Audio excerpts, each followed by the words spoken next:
In a world where hustle culture collides with wellness warnings and workplace demands keep evolving, how do we stay sharp without burning out? How do we navigate the endless stream of wellness trends while actually getting results? This is the Work and Wellness Podcast, and I'm your host, Ange Davis. Drawing from my own journey of wins, stumbles, and honest revelations, I'll be bringing you raw, unfiltered conversations with experts and inspiring guests who've been there, lived it, and found a better way. Together, we'll cut through the noise and workshop what it really means to be well in today's workplace. No more choosing between success and sanity. No more sacrificing health for achievement. Whether you're struggling with burnout, searching for purpose, or simply ready to work smarter, not harder, you're in the right place. This is real talk about real solutions for real people. Let's get into it.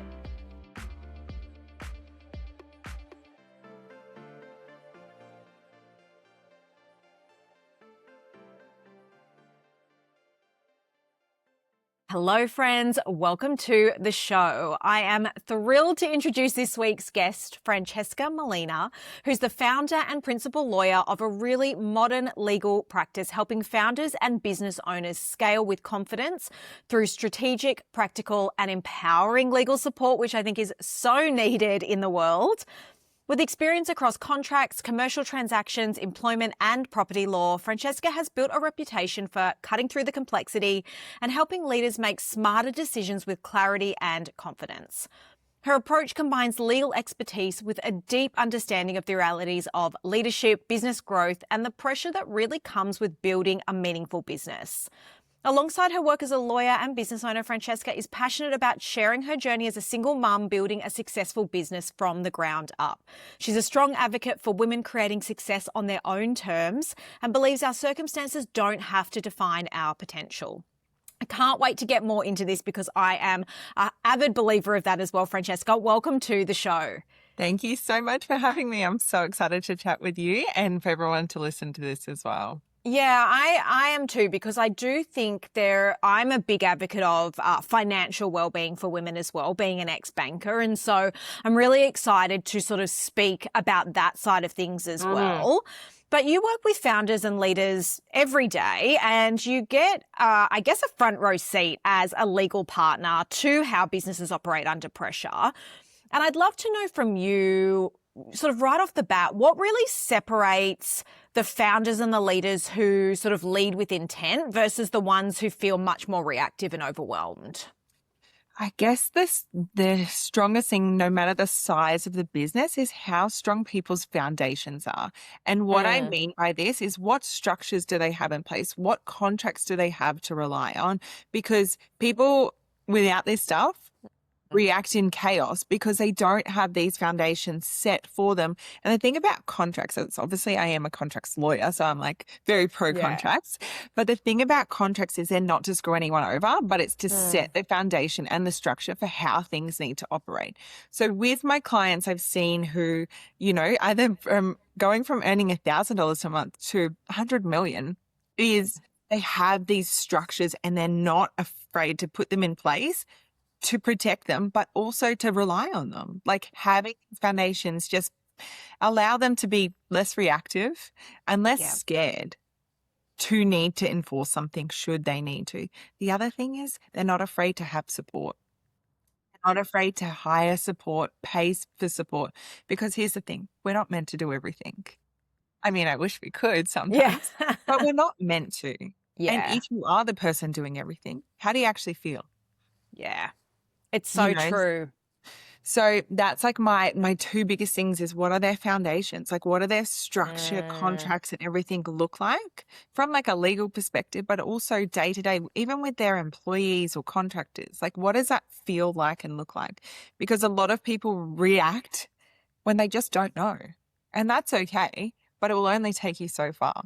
Yeah, that's right. You can only grow a certain amount if you're sort of in that reactive space. And I always think when we're in a space, even if we don't think that stuff is weighing on us, it just inadvertently does, and it takes our attention away from the things we are best at. And you're always just going to constantly think, what if? things go Yeah. wrong. And we don't want to be growing a business thinking, what if? Because, I mean, sure, there are always going to be what ifs. Yeah. But having support and having structure is what just allows you to, one, sleep at night, but also to grow without constant fear and reactivity. Yeah, absolutely. My husband always says to grow the tallest building or to build the tallest building, you need the strongest and widest and deepest foundations, right? And I think that's sort of a good analogy for what you're saying. And like, I just see it from businesses who do it from the very start, and I'm not shaming people who don't, but they're the ones that typically who grow faster and without fear. Yeah. Do you feel people are scared to ask people to sign contracts in their business? You know, do they, I don't know, I sort of think about, I guess because I come from banking, you know, agreements and financial agreements are very normal, but I don't know, I do speak to some of my friends and they think, oh God, you know, I don't want it to slow down the process or to stop, you know, bringing a client on board. How do you find people sort of react in that way? Yeah, and that's actually such a great question because it's something I see very often. And a lot of my clients in their first consult say, oh, you know, but I don't want to lose these people. And I'm like, you're losing the right people should they not want to agree to the boundaries. Because here's the thing, a contract is just to set everything clear. It's like literally saying, hey, these are the payment terms. Here's the deliverables. This is what's included. This is not what's included. If you have an issue with me, here's what we follow. So I always say, what kind of people do you actually want to work with? Because if it's the ones that have an issue with signing a contract, they're probably going to be the ones that are the issue. And I think, though, people really overcomplicate what a contract needs to look like. Like from a legal perspective, it can literally be a tick box, add a payment link. Yeah. Yeah. Like it's not this whole formal 15-page document that everyone needs to manually sign every single page anymore. We're not in this era anymore. Like it is so simple. Like, I mean, I sell templates and things for certain industries, but even, you know, we make it as simple as possible. Like if you want it at a checkout link and they just need to put their name and details and payment in there, and they're agreeing to the terms with signing that. It's just setting these boundaries with our clients early. Hey, this is our expectation. We want to work with you well. We want to work with you properly. Here's the terms. Yeah, I think that's great. And it's so important because it protects businesses as they grow, which I think is super important. I do want to talk a little bit about your journey in building your business, particularly as a single mum. And I want to really understand from you because it can feel risky building a business full stop, let alone when you are a single mum. It feels like I would imagine that there's a lot of pressure and a lot on your shoulders. Talk to me about the moment when you realize that your circumstances don't have to be a limitation on what you do. Yeah. So, I mean, it was quite a big journey for me. So I became a single mum when my daughter was 1 year old. Yeah. So I left my long-term relationship and I left with literally nothing. I mean, I had previously done my law degree and I'd been working in law for years and years and years. So I had that as a backing, which I'm very grateful for. But I stayed working for a firm 2 days a week, just like living, existing. And I'm going to be honest, like I was hating life. Like every day I was kind of like, why am I doing this? The people I was working with were crap. My boss was fine, but, you know, we weren't aligned in, you know, the way we work and how we work. And I sat there being like, oh, you know, I want someone to come and save me. I want to meet a man and my life's going to be easier and this is going to happen and this is going to change. And I'm going to wait till my daughter sleeps through the night. Like she was still breastfeeding, you know, multiple times a night when I started my business. But one day I just woke up and I'm like, I had been single for 1.5 years. So she was 2.5 when I launched my business. I'd been single for 1.5 years and nothing had changed.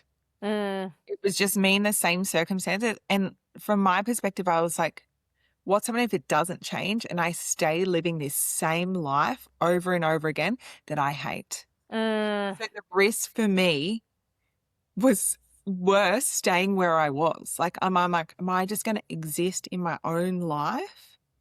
Or do I make a choice and a change? And I thought, what's the worst that could happen? I go back to working the same shitty job I was. Yeah. Did you prepare yourself, Francesca, or did you just take the leap? Because I love hearing from people. I'm very much like I saved 6 months worth of salary and all of that sort of thing. Or are you someone who's just like, no, I'm just going for it. I'm going to back myself and I'll figure it out later? I am very risk adverse. And so I'm normally like, plan so far in advance, et cetera, et cetera. I was in like a okay financial position that I probably would have had 3 months to carry me. But Yeah. that's not a lot when you are the sole provider, Mm. mortgage by yourself. Like I was like, if this doesn't work, I don't know what happens. Yeah. And I'm very normally like, I need to plan, prepare, organize everything. But Yeah. I actually went to an event and the next day I had quit my job and launched a firm within 2 weeks because I was like, I don't have time to lose here. Yeah. Like, I just need to bite this bullet and try. And I obviously had set myself a budget. Like, I like to be financially literate, like being like, okay, I can't just wing this, but Yeah. I'm like, I'm going to live very much within my means for the next 12 months. And I set myself a budget of what I need to minimum earn. Yeah. And like, I was like willing to do whatever it takes to earn that. I was like, I'm going to really bust my ass. And I had made that within 2.5 months. My annual Wow. budget of what I needed to earn for us to survive, to live within our means. Yeah, that's amazing. I think a But lot of people, though, don't want to do that. Like, I don't know about you, but I think a lot of people don't want to sacrifice for a period of time. They like to continue maybe living the way they want to live. What are your yeah, thoughts on that? I mean, at some point you've got to make a choice. Yeah. What sort of life do you actually want? And sometimes it's a short-term sacrifice to get you there. So like, I'm all for making a sacrifice within means. Like, it's not like I was never going to go without food. Yeah. I'm not going to Yeah. go without the basics and things like that. But I'm like, cool, I'm not going to get weekly massages. I'm not going to do these extra things. I'm going to live within my means for a little bit while I try and make a change. And thankfully, I actually didn't have to do that for long, Yeah. but I was prepared to. Yeah, that's a real mindset shift though, isn't it? And I think, I think women in particular, the research does show that women are more risk averse to men, which is sometimes why there's more male entrepreneurs than women because they just have higher risk appetite. That's what the research shows. Yeah. What would you say builds confidence in terms of, because sometimes we wait until we're ready, a woman will wait until they tick 10 out of 10 things on a job description before they apply for a role. Men will tick 6. So what do you think actually builds confidence to help us feel like we can make a move before we actually feel ready? I would say just like taking the chance of making these choices and making them quick. Like fast decisions, I feel like lead to more confidence. Because if you're going to make 10 choices and decisions and 6 are wrong, you still made 4 right, but you made them faster. Yeah. And so for me, it's just like constantly taking these chances and changes and choices a lot quicker than what I have previously done because I'm like, I know I need to get somewhere. Yeah. So how can I act a little bit quicker? How can I hire faster? How can I do this a little bit faster? And just like to build my confidence because I keep thinking, what's the worst that can happen? A rejection? Cool. Like that's not too bad. Yeah. My ego can kind of handle that. Yeah. It's so true. And I do think, when we have proof point, I call them proof points. So every time you do something and it pays off, it's another proof point that you can do it, you can make it work, or that you can accept a no and move on to the next thing. And minimizing that time between our thought and our action, I do think really pays off in the long run. Did you have to do any sort of work on your own mindset to feel comfortable doing that? You sort of mentioned you're risk averse. How did you get yourself from someone who's risk averse to someone who can just leap and take that action? Yeah, well, I mean, I look at like my life as a whole, and I'm someone who has, I would say, have a fair bit of struggle. Like I moved out of home when I was 15, my circumstances and upbringing were never that ideal. So I have done like years and years of therapy, but also I still stayed in uncomfortable situations for a very long time. And I think it's like anything, it's exercising this muscle. A lot of the choices I've made have still made me feel quite uncomfortable because I'm like, don't get me wrong, it'd be so much easier if I had a partner. Like if I had someone else like, to rely on or to talk to or to have even like company, I'm like, that sounds easier. But that wasn't my circumstances. So I was like, my mindset around it is just like, I'm controlling what I can control. Yeah. And that's it. And I'm like, that's what I just try and focus on. And it's like, what can I control in this moment with my mindset? I'm like, okay, I can get up and go to work today. I can post a piece of content trying to get clients. I Yeah. can reach out to an old client. Hey, how are you going? How's this working? What needs to change? Like, do you need any support from me? I was like willing to put in the work, and I was like, I'm going to reach out to like literally everyone. Yeah. Like, Yeah. I'm like all for shooting my shot, because I'm like, if the worst that happens is rejection, that's okay. But Yeah. I can't fail. But if the worst that happens is rejection, I'm like, okay, cool.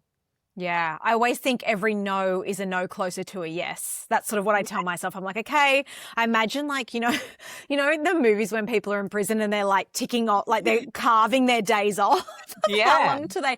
I'm like, okay, well, that's like another no. That's like one step closer to my yes. So I try and imagine it that way. Yeah. You've And obviously got a lot on your plate in terms of, you're a single mom, you're running a business, you're also managing your clients, which is also, I'd imagine, stressful at times. How do you manage that sort of pressure without burning yourself out? I pay for a lot of support because I'm not here to glorify doing it all. Like, Yeah. I don't clean my own house. I mean, I Yeah. tidy in, but like, I don't clean my own house. I don't mow my lawns. I, have someone who does all of my admin who's amazing. So like managing a team as well is like really important to me, because I could do it all. But like, imagine what I'd look and feel like. I'm like, I Yeah. don't glorify doing it all. Like, I'm like, that's actually gross to me. And I'm like, Yeah. I don't want to be a burnt out mum. Like, I want to be present. I want to enjoy my Mm. job. So for me, it was probably hiring before I was financially ready to. Like, I hired within 3 months of starting my business, which I know is also a privilege. Yeah. But I really have made a point of not trying to do it all. Yeah. Is making sure I'm hiring and I'm setting boundaries with people. Like, I only work 3 days a week, which sounds, it is actually kind of nuts. Because I want to enjoy my life with my daughter as well. Yeah. Yeah. You know what I love about that, Francesca? I talk a lot about knowing what your rich life is. And that's not just financially rich. It's in terms of what is the type of life you want to live, not what social media says, not what society has said, what's important to you. And it sounds like you are very clear on what's important to you. How did you get to the point where you realized, because I do think society glorifies doing it all, being overworked. You get in a lift. I reflect back to my corporate days. You get in a lift and, it's good if someone's like, oh, I'm so busy. I haven't even had time to eat lunch or go to the bathroom. It's kind of glorified. So how did you get yourself to a point where you were like, I don't want to be like that, and I'm going to make the decision to hire on the things that I just don't want to spend time doing? I mean, I'm very lucky that like people within my circle are like that. Like, one of my best friends and also mentors she's further ahead in the game, and she was pushing me forever to start my business. And I was like, oh, it's too much for me. You've got a husband, you've got this. And she was like, yeah, no, pay for support, Dal. Get busy enough, get big enough that you're going to pay for support. And I was like, oh, yeah, that's cool. But I think like, for me to make that choice and change was just like realizing I don't have to do it all, and really put aside my guilt of needing to do it all. Because I think as mums particularly, and like women in business, is we want to seem like we're great and we want to be good at everything we do, but that means we can't do it all. Like, I remember a previous boss actually said to me, you can't be a good mum and a good lawyer. And I sat on that for years and years, being like, maybe I can't be a mum. Maybe I can't be a mum. And then when I became a mum, I was like, I don't know how to do this, because it was too much to do, we working full time and being a mum to a little daughter at the time. And I'm like, that was too much. So now I look at like, what do I need to feel better? So it's really trying to identify what makes you feel not great. And for me, I'm like, the last thing I want to do is when I have a bit of time to myself is to clean my house. Yeah. Like, and I know that's like, it is a privilege, but it's a privilege I'm choosing. And even like, as a single mom, like, I do need to pay for a nanny. Like, if I want to like do anything other than, not in my work time, is I have to make this sacrifice of, it's going to cost me a little bit more than it would probably another family. Yeah. And just being okay that this is just a season I'm in. Yeah, absolutely. And I do think it is, I always think everything in life's a trade-off. And, so I'm exactly the same. I get the lawns mowed and either me or my husband could do that, right? But if we've got an hour spare, we both love to work. So I actually want to spend the time together, not on going one of us and going mowing the lawn. So I agree with you. It's a privilege. I also think though we've worked to afford ourselves that privilege to be Yeah. able to do that. And I guess you got to look at what you value as well. Like, do you Yeah. value that time off? I mean, if you Yeah. value doing it, like if you enjoy doing your lawns, cool, go do them. Yeah, Like, exactly. Not me. I'm like, my friends like, can you do yours like yourself? And I'm like, yeah, I could, but I don't want to. I don't want to. Yeah, it's Like, my I worst genuinely nightmare. don't want to. And I was for a while, and I remember every time being like, this is awful. This is not me. I don't want to do it. Some people love it. I don't enjoy it. But you mentioned earlier too about having a friend who sort of said to you, just go do it. Build your business big enough to be able to do it. How important do you think it is to have people in your circle who expand you in that way? And how has that helped the way that you've grown? Oh, it is so, so important. And I will also touch on with my growth, there has been a lot of loss.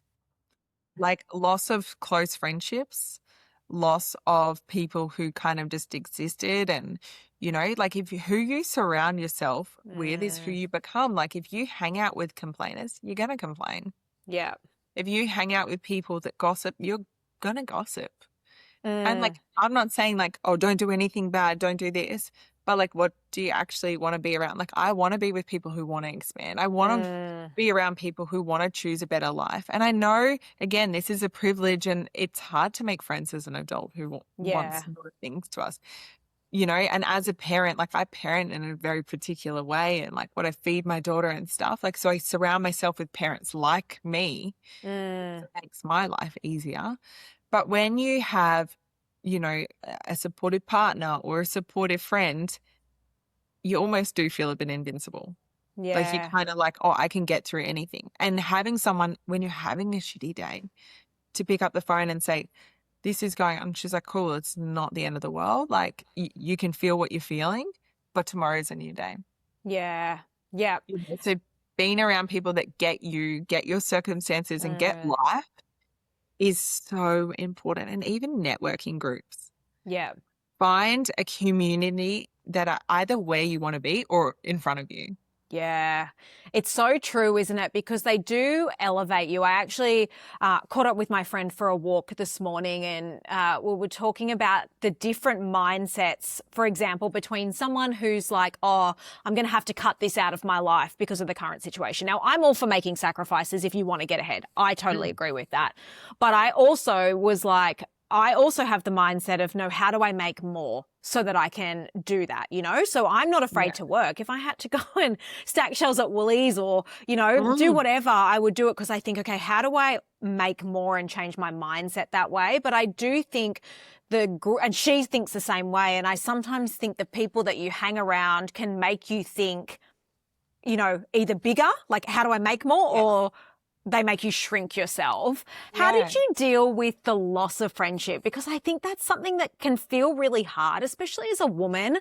Your friends are such a big part of your life. Yeah. And so when you grow and expand, I've experienced the same thing. But how did you feel when that happened? Because I think it can feel really challenging.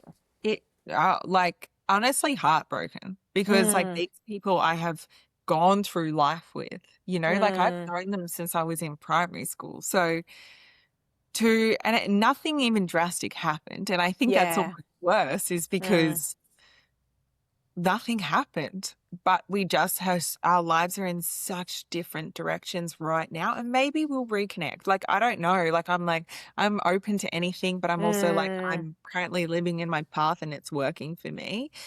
It's sad and it's hard. And I think that my biggest thing is like grieve the loss of it. Like you need to feel it to go through it. And like, I'd be like, fuck, I have no one now. Like, and there was a time where I was in this in-between phase of where I was and where I am now. And I did feel really lonely and I felt scared. And I'm like, what happens if things like I'm just like, I'm lonely and I've got no one.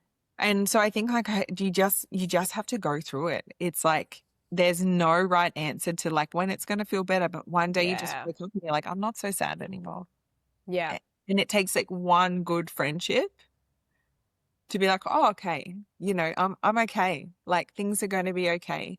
I also want to touch on like something about receivership because I think as women, like we glorify like this whole doing it all, but Yeah. it's like the last time people received, and that might be through paid support. Because I had this like bad, oh no, like no one's gonna like, do these things for me, do these things. And I'm like, but what choices am I making to receive things? Mm, My girlfriends, she was financially far more ahead than me. And yeah. she used to always like say to me, come over, I'll take you out for dinner. And I'd be like, oh, like I can't like afford to be like, paying her back. And so for me to just like drop my barrier and be like, oh, I'm going to receive this has Yeah. also changed my money mindset with receiving more money. Mm, Like, oh, okay, I'm okay to receive this money. I'm capable of receiving it. I'm worthy of receiving it. I'm worthy of paying for a massage and receiving the massage. Yeah, I'm paying for it. yeah. But like, I'm worthy of receiving it.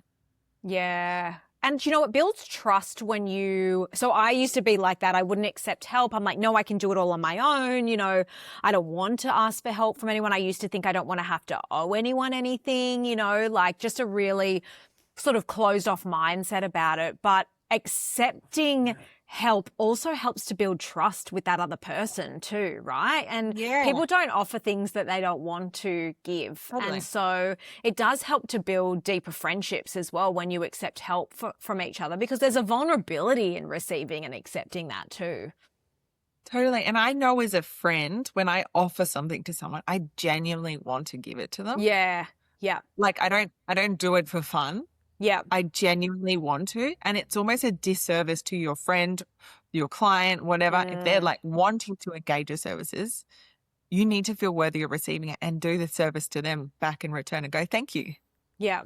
Yeah. Because even when someone pays us a compliment, we're so quick to go, oh no, it's just like a cheap thing. Oh no, I haven't even washed my hair for weeks. Like, thanks. Yeah. No, just say thank you Yeah. and like watch it all come to you more, because it's like when you're in this receivership energy, it's like, oh, good things are coming and I'm accepting them and more things are going to come. And like, obviously that's like a bit of a woo woo thing, which I am a We little love bit. the science and the woo-woo combined here on Work and Wellness. But I'm just like, the more you receive and accept and take and grow, it's like, okay, more things are coming, whether it's Yeah. more business, more help, more friends. Yeah. Yeah. I agree. I mean, I think, everything in life is energy. And so Mhm. you've got to keep that energy moving. So I agree with you completely. How did you go about building a new network of friends when you felt like a lot of your friends fell away? I It was like, I mean, I've had like a couple of really lifelong friends that Mm, they're the kind of ones that did fall away, but it was in this transition phase. I'm quite lucky I talk to sort of anyone. yeah. I'm like, I am a bit of a yapper. But I was, I just was following what I call the breadcrumbs. Is Mm, I actually, like my closest friend now, we went to a photo shoot for a brand we both love and we were mm, like models with our kids. And she was like, oh, I want to move to the Sunshine Coast. Like, and I was like, oh, cool, I'm a lawyer. Ask me any questions you've got. And she was like, yeah. okay. And so I think it's just like being open, your energy being open, allowing, just chatting to people and like Mm, not having an expectation that it's going to go anywhere, but yeah. just like chat to more people, put yourself in the rooms that maybe you didn't want to be in and just like follow these breadcrumbs because you will eventually find your people. It is Like I true. just like kept being open to like what is, and like it's strengthened other friendships I've had as well because we Mm, are on similar wavelengths. And I think that's the thing.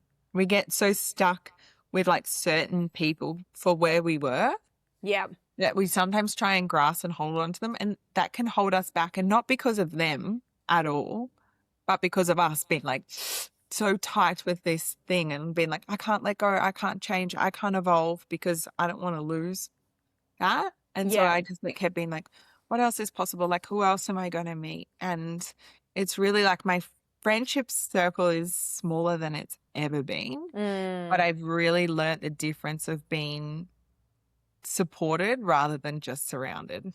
Yeah, that's such a important distinction too, isn't it? Because it's about the depth rather than the breadth of those Totally. circles and friendships, which I think is super important. I think continuing on this sort of track about, women and the way that we work, and I want to know what you think women particularly need to stop apologizing for when it comes to ambition and money and leadership and taking up space, because I feel like you've got a really great perspective on that. What do you think we need to stop apologizing for? Needing help and support. Yeah. Like, I really am like so pro this at the moment is like, you don't need to apologize for needing help. Yeah. Don't feel like you're dumb because you didn't know something. Use it as like, I'm smart because I hired someone to do this. Yeah. Like I looked at I set up like these reusable templates and stuff like that. And the admin side of that, I literally looked at it being like, yeah, I've got no idea. And so my first thing was like, how do I get this off my plate? And I'm like, I'm not even going to apologize for that. Like my employee came to me the other day, been like, how do I do that? I said, babe, got no idea. Don't want to figure it out. Want you to figure it out. Yeah. How did your employee respond to that? Yeah, she's fine. She was like, yeah, sweet. Yeah. No, but I've set this boundary with her being like, I'm hiring you to do things I don't want to do. Yeah. And I don't want to learn to do. Yeah. So if you don't know it, try and figure it out. If you can't, I'll pay someone to help you to figure it out. Yeah. Yeah. And like being okay, I'm not going to apologize for that. I'm like, this is how I run the business. I'm happy sticking what I'm good at and I'm not going to dabble. And the other thing is like, stop apologizing for wanting to earn more, for wanting more. Is like, it's okay to want a better life. Yeah. It's okay to want nice things. Yeah. It's okay to earn lots of money. Why do you think there's such a taboo around women saying that they want more or that they want to earn more? Because it's funny for me because I worked in financial services for a long time. And so money's just something you talk about because that is what it is, right? But I do think there is this taboo, particularly for women, around you shouldn't talk about that, it's crass, etc. Why do you think that is? Look, I almost think this like feminist movement has really pushed us in like the opposite direction of, that we can't really want everything. Like we can't want to be good mums. We can't want to earn lots of money. It's like you kind of need to pick one or the other to be equal like men. And traditionally, I suppose, known as the breadwinners. And then women have been stepped up to be equal financially, but not want it as mothers. So I think it's like there's a lot of shame in either wanting to earn lots of money or either wanting to be a mother. Whereas like I think you can actually have both. Yeah. Like I love being a mum. Like being a mum is like my favorite thing in the whole entire world, but so's earning money. Yeah. And I just think like we were really pushed into this being like, oh, you've still got to pick. Pick a lane. Yeah, pick a lane, earn money or be, contribute to your family. And it's like, you don't have to pick. It may look different to what you had have wanted and what it looked like pre-kids. But I just think like you don't need to feel shame around wanting to earn lots of money. Yeah. Do you think women need to talk about that more with each other? Yeah. I don't necessarily think it needs to be in public either. It can be in private with your friends. But do you think that helps when we talk about it with each other? For sure. Like I still have like felt uncomfortable sharing, around my financial success because for one, I never want other women to feel less than. But I think that's my own insecurities because I've felt less than when I have earned less. Yeah. But the more I share, people are like, oh, thank you so much. Like, it's so nice to see a single mum doing this. It's so nice to be, not bound by what you thought were your limitations and earning more. Like, I remember the first time I listened to a podcast and the lady was talking about how she earned $1 million, but was, working 3 to 4 days with her family at home. And I was like, how? That's possible? Yeah. So I think, people sharing that shows that it's possible for other people. And I think having these conversations about how much you earn and, how you earn that it's cool. Like, it's not something to be ashamed of. And it's not like making you feel like you're better than anyone else, but it's like it shows other people what is possible. Yeah, I think and I also think you can't be what you can't see. So it's important to talk about it. I talk a lot with my business friends, even about rates and what to charge, because otherwise you're just out there being like, is this normal? Is this what I should be charging? Am I undercutting myself? And so the more you talk about it, I think the more we can help each other succeed, which I think is really important. In terms of being able to succeed, I do want to sort of touch on the way you help businesses from a legal perspective. And I love that your messaging is much more empowering rather than fear-based, because I do sometimes think legalities and the law can be a little bit fear-based, i.e. if you don't do this, you could get sued and lose everything. How do you help people to really protect themselves, aside from, contracts and agreements, without operating from fear, because it's sort of one of these things where you're like, oh, I've got to invest money in it, but, I don't know if I really need it. How do you sort of get people across the line to be proactive about it? I really just like to speak to people about how they actually want to feel when they're running a business. Because if they want to feel safe, secure and confident, cool, come to me. Yeah. And let's just do your contracts once and then they're done. Yeah. And that's the thing, like there's a couple main things I really look at is first the structure. Are you a company? Are you a sole trader? That is like the most important thing people need to get advice on, whether that's from a lawyer or their accountant or both. I generally recommend, because there's, financial reasons and also legal reasons. Yeah. But I think like for people is just like stop seeing it as it's scary. It's going to, remove clients. It's going to, be scary. And like, it's a foundation for your growth and your scalability, because once you have this, the mindset and the change I have seen in my clients, because they're no longer feeling like, what can I lose? What's happening if all these clients ask for a refund? I've seen that happen. Yeah. And it's like, don't have shame for what you don't have. But once you know better, you do better. Yeah. And just like knowing how you can feel as a business owner when you are legitimately safe and protected contractually, which sounds boring, and it kind of is. Like if you don't know what you're doing, it is boring. But how you can feel as an owner in growth and being like, okay, I'm literally like kind of untouchable right now. Yeah.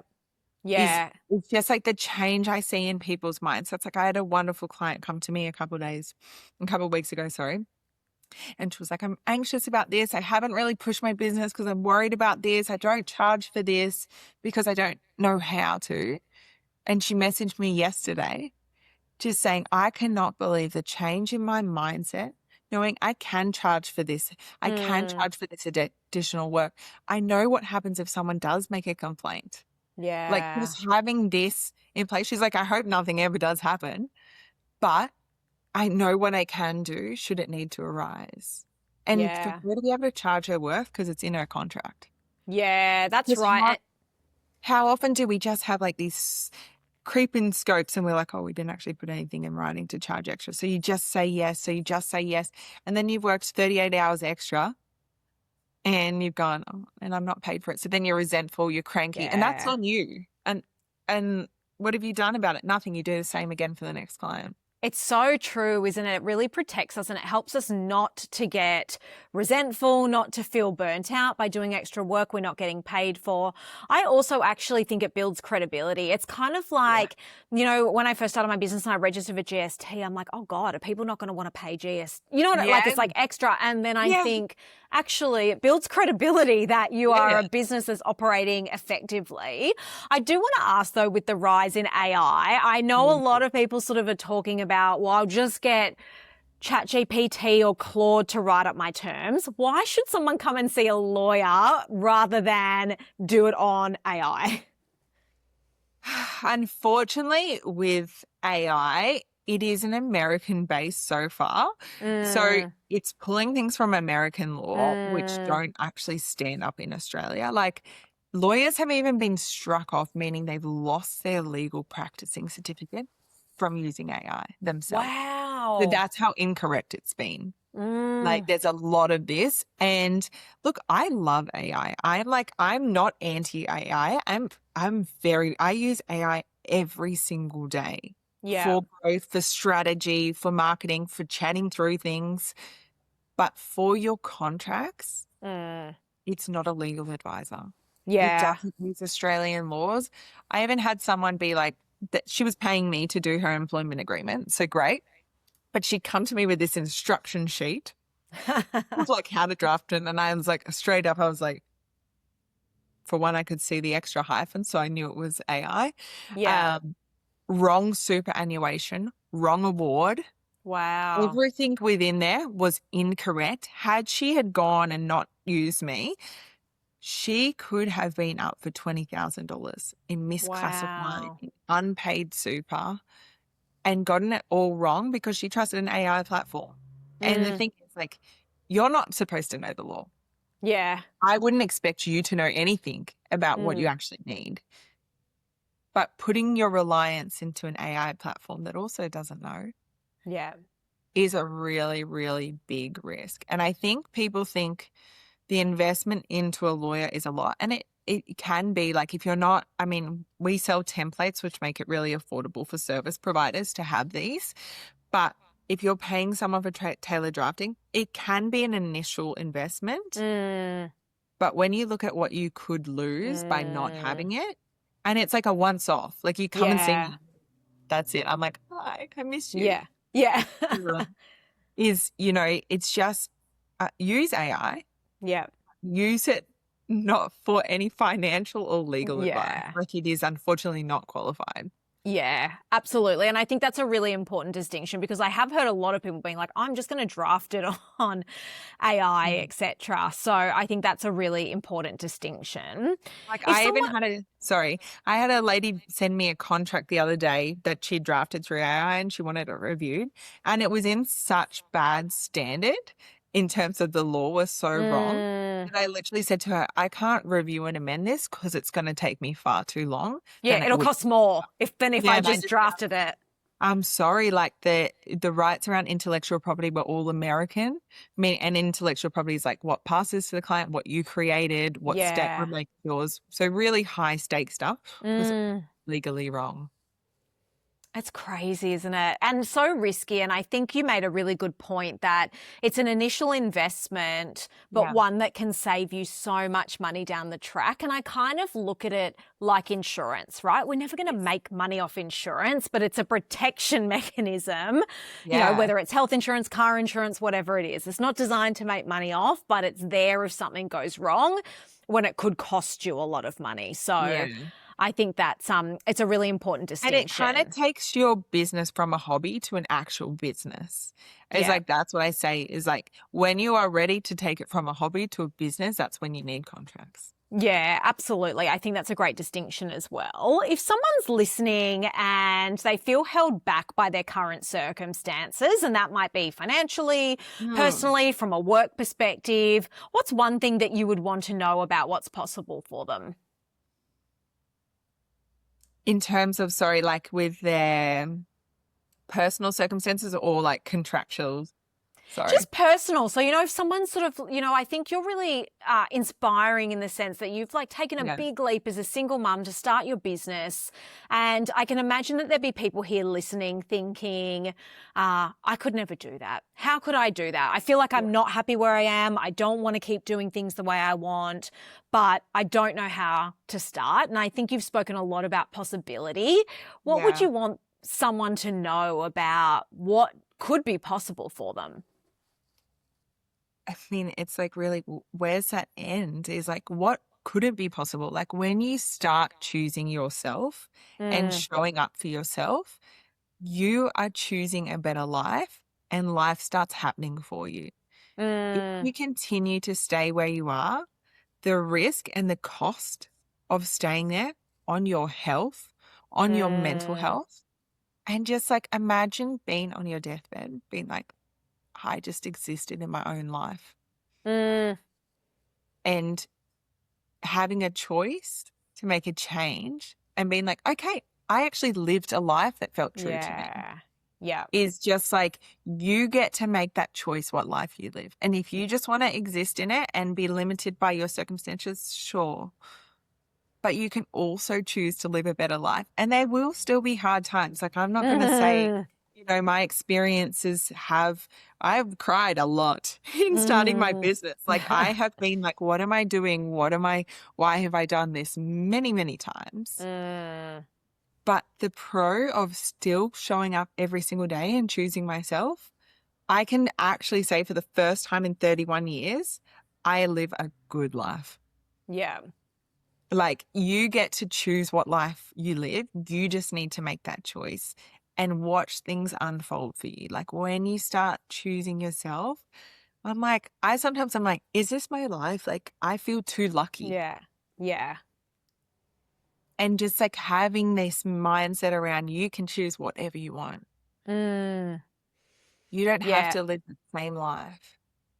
I think it's such a great way to leave us today, Francesca, because I do think, so there's a famous book by Bronnie Ware with the top regrets of the dying. And, though a lot of those regrets around like, staying in a job that I didn't need to stay on, not spending time with my family and things like that. Yes. And so it's really about not just what is the upside to doing what you want to do, but what's the risk of not doing the things that you really want to do in your life. I have read that book twice.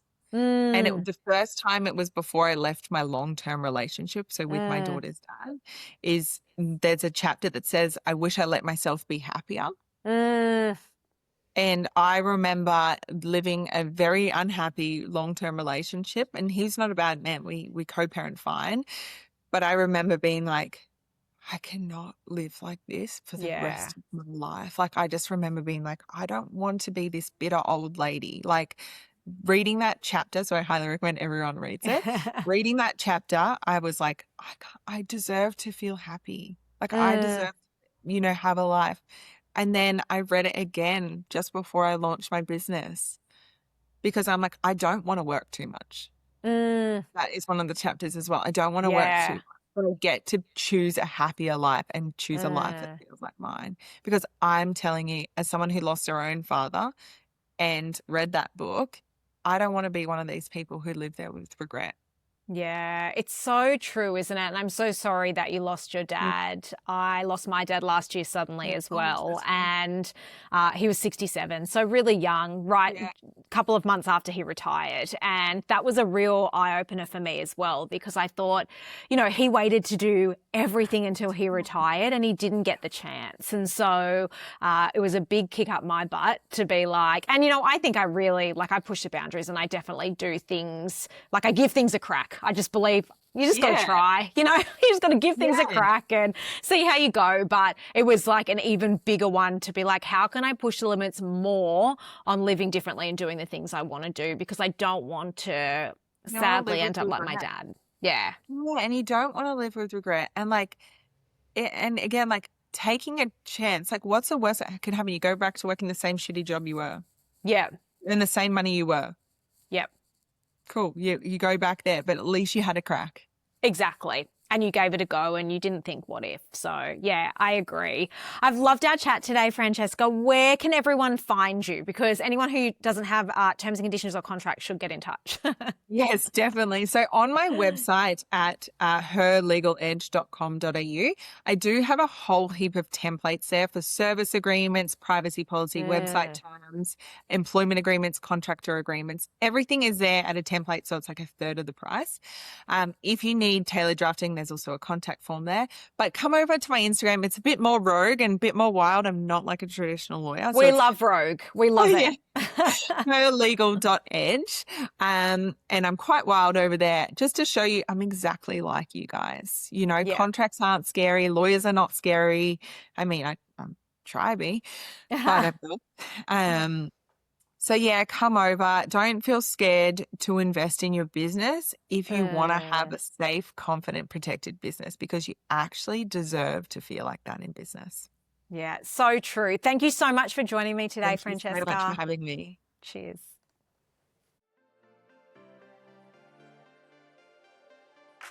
Thanks for joining me on Work and Wellness. If today's episode resonated with you, remember, someone in your network might need to hear this too. Share it with a colleague or friend who could use these insights. I'd love to keep the conversation going, so find us on Instagram at Mind Your Grit, where we share daily tips and continue these discussions. And if you found value in today's episode, please take time to rate and review the show. It makes such a huge difference and helps other people discover conversations they might really need. Don't forget to hit subscribe so you never miss an episode. Each week, we're building a community of people who believe that success and well-being go hand in hand. You can find the notes, resources, and links from today's episode at mindyourgrit.com. This is Work and Wellness with Ange Davis. Your work matters, your wellness matters, and this is where it all comes together. See you next week.